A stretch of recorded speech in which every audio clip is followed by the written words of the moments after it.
ঈদ মুবারক। এখন সকাল 7টা বাজে।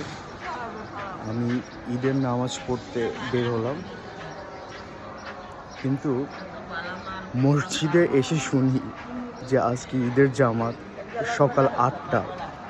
আমি 1 ঘন্টা আগে চলে এসেছি, তো এখন আর বাসায় ফিরে যাব না, মসজিদে 1 ঘন্টা থাকবো, একদম নামাজ পড়ে বের হবো।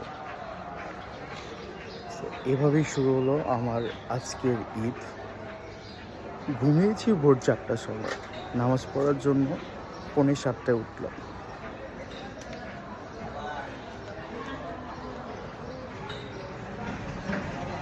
এখনও মসজিদে সবাই আসেনি, যেহেতু হাতে 1 ঘন্টা সময় আছে।